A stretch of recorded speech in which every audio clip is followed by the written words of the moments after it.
നമ്മളെ ഇത്തിരി മീനച്ചാറിടാൻ പോവാ കേട്ടോ. വലിയ മസാലയൊന്നുമില്ല. ഇച്ചിരി മുളകും ഉപ്പും മഞ്ഞളും ഒക്കെ തിരുമ്മി വെച്ച മീൻ നല്ലെണ്ണയ്ക്കകത്ത് ഇത്തിരി വറുത്തെടുത്തു. അത് കഴിഞ്ഞ് കഴിഞ്ഞാൽ അതിൻ്റെ അകത്താകെ ചേർക്കുന്ന മസാല എന്ന് പറയുന്നത് കടുകും പിന്നെ ഉലുവയും ചുമ്മാ ചൂടാക്കി പൊടിച്ചെടുക്കുന്നത് മാത്രമേ ഉള്ളൂ കേട്ടോ. പിന്നെ വിനാഗിരിയും. അപ്പം നല്ലെണ്ണയ്ക്കകത്ത് വറുത്ത് കോരി എടുക്കുക. അതിൻ്റെ മീനിലുള്ള വാട്ടർ കണ്ടൻറ്റ് മൊത്തം പോകണം കേട്ടോ. എന്നാലും നമുക്ക് അച്ചാർ കുറച്ച് കാലം നിൽക്കുള്ളൂ. അപ്പോൾ ആവശ്യത്തിന് വിനാഗിരി ഒഴിക്കണം. അപ്പം കേടാകാണ്ടിരിക്കാനായിട്ട് കേട്ടോ. അപ്പം ഇതേമാതിരി തന്നെ എൻ്റെ വീട്ടിൽ അപ്പനൊക്കെ ചെയ്തുകൊണ്ടിരുന്നത്. പുള്ളി നന്നായിട്ട് അച്ചാറിടുന്ന ആളാട്ടോ. പണ്ടൊക്കെ വീട്ടിൽ മാങ്ങ മാത്രമേ ഇടുള്ളായിരുന്നു കേട്ടോ. ഇപ്പോഴല്ലേ ഒരുപാട് സൈസായത്. നല്ല വെള്ളയ്ക്ക് മാങ്ങ അച്ചാറിടുന്ന കാന്താരിയൊക്കെ അരിഞ്ഞിട്ട് ഉലുവയൊക്കെ പൊടിച്ച് ചേർത്ത് വളരെ ടേസ്റ്റായിരുന്നു കേട്ടോ അന്ന് ഉണ്ടാക്കുന്നത്. മാങ്ങ മാത്രമേ ഉണ്ടാക്കാറുള്ളൂ കേട്ടോ, വേറെ ഒന്നും അന്ന് അത്ര കിട്ടാനില്ലല്ലോ. അപ്പം അതേപോലെ തന്നെ ഇതിൻ്റെ അകത്തും ഞാൻ വെള്ളമൊന്നും ഒഴിക്കുന്നില്ല കേട്ടോ. അപ്പോൾ ഇഞ്ചിയും വെളുത്തുള്ളിയും വറ്റൽമുളകും ഒക്കെ മൂപ്പിച്ച് ആ എണ്ണയ്ക്കകത്ത് തന്നെ മൂപ്പിച്ചാൽ മതി. അപ്പം ആവശ്യത്തിന് കറിവേപ്പിലേക്ക് എടുത്തു കഴിഞ്ഞ് കഴിഞ്ഞാൽ പിന്നെ അതിൻ്റെ അകത്ത് ചേർക്കേണ്ട പൊടികൾ ചേർക്കുക. മുളക് പൊടിയും പിന്നെ കായവും മഞ്ഞൾപ്പൊടിയൊക്കെ ചേർത്ത് അതിൻ്റെ അകത്ത് ആവശ്യത്തിന് വിനാഗിരി ഒഴിച്ച് തിളപ്പിച്ച് ഇതിൻ്റെ അകത്ത് കഷ്ണങ്ങൾ ഇടുക കേട്ടോ. അത് കഴിഞ്ഞ് കഴിഞ്ഞാൽ ഇത് ശരിക്കും അങ്ങ് പറ്റിച്ചങ്ങെടുക്കണം. വിനാഗിരി ഒഴിച്ച് വേണമെങ്കിൽ ഒരു സ്പൂൺ പഞ്ചസാര വേണ്ടവർക്കിടാം, ഞാൻ ഇട്ടിട്ടില്ല. ആ ഒരു ടേസ്റ്റ് ബാലൻസ് ചെയ്യാനായിട്ട് നന്നായിട്ട് ഇളക്കി യോജിപ്പിച്ച് ശരിക്കും പറ്റിച്ചെടുക്കണം. പറ്റിച്ചെടുത്ത് കഴിഞ്ഞ് കഴിഞ്ഞാൽ ഇത് എത്ര നാൾ വേണേലും കേടാകാണ്ടിരുന്നുള്ളൂ. ഫ്രിഡ്ജിൽ വെക്കുകയോ വേണ്ട. ഏതച്ചാറും ഫ്രിഡ്ജിൽ വെച്ച് കഴിഞ്ഞാലുണ്ടല്ലോ അതിൻ്റെ ടേസ്റ്റ് മാറിപ്പോവും. അപ്പം പരമാവധി ഫ്രിഡ്ജ് വെക്കാണ്ടിരിക്കാനായിട്ട് ഒരു തുള്ളി വെള്ളം പോലും ചേർക്കാണ്ടിരിക്കുക. വെള്ളം ചേർക്കാണ്ടിരുന്ന് കഴിഞ്ഞ് കഴിഞ്ഞാൽ പുറത്തിരുന്നോളൂ കേട്ടോ. എത്ര കാലം വേണമെങ്കിലും ഇരുന്നോളൂ. ഏതച്ചാറും വാങ്ങുന്നതിന് തൊട്ടുമുന്നേ ഒരിത്തിരി കായപ്പൊടിയും കൂടി ഇടുക. അപ്പോൾ അതിന് നല്ല ഫ്ലേവറും ഉണ്ടാവും. അങ്ങനെ ചെയ്താൽ മതി കേട്ടോ. കേടാവാണ്ടൊക്കെ ഇരുന്നോളും. എനിക്ക് നേരത്തെ മുതൽ അച്ചാർ ഭയങ്കര ഇഷ്ടമായിരുന്നു കേട്ടോ.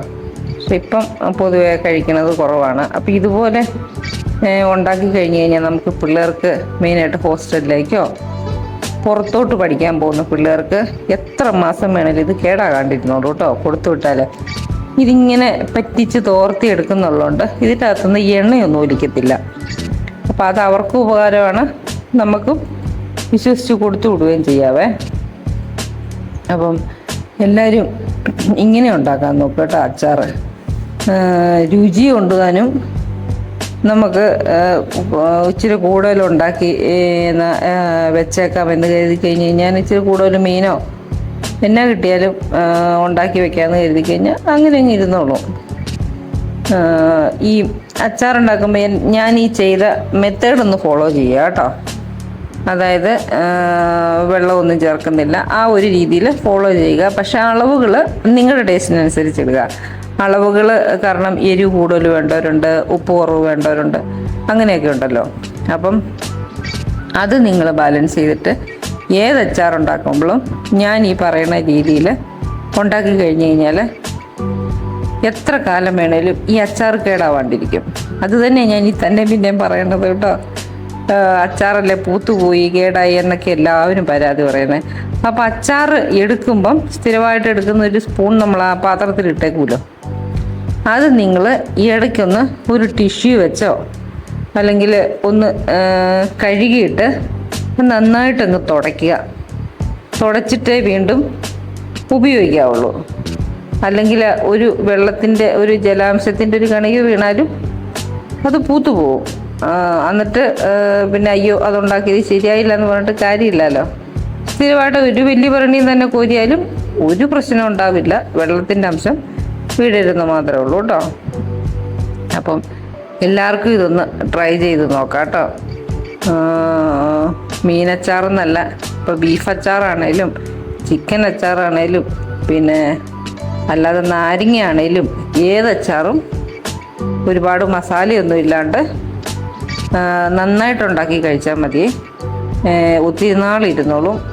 ഇപ്പോൾ ഒരു കറിയൊന്നും ഇല്ലെങ്കിലും നമുക്കൊരു ഇത്തിരി ഇത് കൂട്ടി കഴിച്ച് കഴിഞ്ഞ് കഴിഞ്ഞാൽ ആവശ്യത്തിന് കഴിക്കാൻ പറ്റും. പക്ഷെ ഇപ്പം അതിൻ്റെ രുചിയൊന്നും നമുക്ക് പറഞ്ഞാൽ അറിയാൻ പറ്റത്തില്ല. ഒന്ന് ചൂടൊക്കെ ആറി ഒരു 2 ദിവസം കഴിഞ്ഞ് അതിൻ്റെ ടേസ്റ്റൊക്കെ പിടിച്ച് കഴിയുമ്പം ഇതിൻ്റെ യഥാർത്ഥ രുചി അറിയാൻ പറ്റും കേട്ടോ. അപ്പം ഞാൻ നേരത്തെ അച്ചാർ ഒരുപാട് കഴിക്കുമായിരുന്നു, അത്ര ഇഷ്ടമായിരുന്നു കേട്ടോ. അപ്പം ഇപ്പം ഇടയ്ക്ക് ഞാൻ പിള്ളേർക്ക് ഉണ്ടാക്കി കൊടുത്തു വിടും. അവർ അത്ര അച്ചാറിൻ്റെ അഡിക്റ്റൊന്നുമല്ല, പക്ഷെ എന്നാലും അവർക്ക് തിരിച്ച് കഴിക്കാമല്ലോ ചോറിൻ്റെ ഒക്കെ കൂടി. അപ്പം ഇത് എല്ലാവർക്കും ഒന്ന് നോക്കാം കേട്ടോ ഉണ്ടാക്കി. ഇതേ രീതിയിൽ ഉണ്ടാക്കി എത്ര കാലം വേണേലും ഇരിക്കുകയും ചെയ്യും. ആർക്ക് വേണേലും കൊടുത്തുവിട്ട് അവരുടെ നല്ല അഭിപ്രായം നമുക്ക് കിട്ടുകയും ചെയ്യും കേട്ടോ. അപ്പം ഇതൊക്കെ ഒന്ന് ട്രൈ ചെയ്ത് നോക്കാം. കൂടുതൽ എണ്ണ ഉണ്ടെങ്കിൽ നമുക്കിപ്പം വേണമെങ്കിൽ ഒരു ടിഷ്യൂ വെച്ച് ഒപ്പിയെടുത്ത് നമുക്കിത് കളയാവുന്ന കേസേ ഉള്ളൂ. അല്ലാണ്ട് അത് ഫുള്ളായിട്ട് നമുക്ക് ഉപയോഗിക്കേണ്ട ആവശ്യമില്ല. ഒന്ന് ചെരിച്ച് വെച്ചാൽ മതി കേട്ടോ. അപ്പോൾ ഇതെല്ലാവരും ഒന്ന് ട്രൈ ചെയ്ത് നോക്കാം.